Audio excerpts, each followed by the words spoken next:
অবশেষে সিবিআই এর জালে সন্দীপ ঘোষ দুর্নীতির অভিযোগে তাকে গ্রেফতার করা হয়েছে। এই যে দুর্নীতির অভিযোগ, তিনি দুর্নীতি করেছেন, এটা নতুন নয়। 2021 সাল থেকে এটা শুনে আসছি। 2023 সালে আরজি করের একজন শীর্ষস্থানীয় অধিকর্তাও বিভিন্ন দপ্তরে সন্দীপ ঘোষের এই দুর্নীতির অভিযোগ দায়ের করেছিলেন। মুখ্যমন্ত্রীর নিজের দপ্তর থাকার পরও কেন এতদিন তদন্ত করা হয়নি?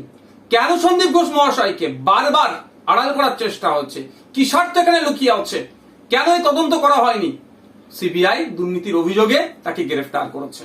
আমরা চাইবো সিবিআই এর কাছে শুধুমাত্র সন্দীপ ঘোষ নয়, এই আরজি কর কাণ্ডে যে দুর্নীতির সাথে যারা যুক্ত, যে সমস্ত রাঘব বোয়ালরা যাদের সাথে পরামর্শ আলোচনা করে এই ধরনের দুর্নীতি করেছে, প্রাতিষ্ঠানিক দুর্নীতি যারা করেছে, তাদের প্রত্যেককে এর মধ্যে যুক্ত করা এবং প্রত্যেককে গ্রেফতার করে কোর্টের কাছে তাদেরকে হাজির করুক, আশা করব।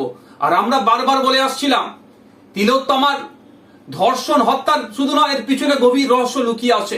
আমার তিলোত্তমা দিদি নিশ্চিতভাবে এই দুর্নীতিগ্রস্ত নেতাদের, দুর্নীতিগ্রস্ত মানুষদের কিছু রহস্য রাজ জানতে পেরে গিয়েছিল, সেই জন্যই তাকে ধর্ষণ করে নৃশংসভাবে হত্যা করা হয়েছে।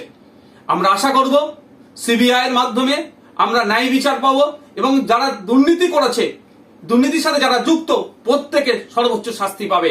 আর একটা প্রশ্ন তুলি এখানে সিবিআই এর কাছে জানতে চাইছি, বাংলার মানুষ জানতে চাইছে, এই ক্ষেত্রে এই ধর্ষণ এবং খুনের ক্ষেত্রে তিলোত্তমার সন্দীপ ঘোষের কি ভূমিকা ছিল? তার এখানে তিনি কি মাস্টার মাইন্ড প্লে করেছেন বা কি ভূমিকা তার ছিল খুন হয়ে যাওয়ার পেছনে বা ধর্ষণের পেছনে? সেটাও দ্রুত জনমানুষে আনুক। আগামী 5 তারিখে সুপ্রিম কোর্টে মামলা আছে, আমরা তাকিয়ে আছি সিবিআই এর পক্ষ থেকে সুপ্রিম কোর্টে কি সমস্ত ডেটা সেখানে সাবমিশন করে, তার উপর আমরা লক্ষ্য করছি। আমরা বাংলার মানুষ অধীর আগ্রহে অপেক্ষায় আছি। জাস্টিস ফর তিলোত্তমা কোনোভাবেই এই আরজি করের যে ঘটনা ঘটেছে মেনে নেওয়া যাচ্ছে না, মেনে নেওয়া যাবে না।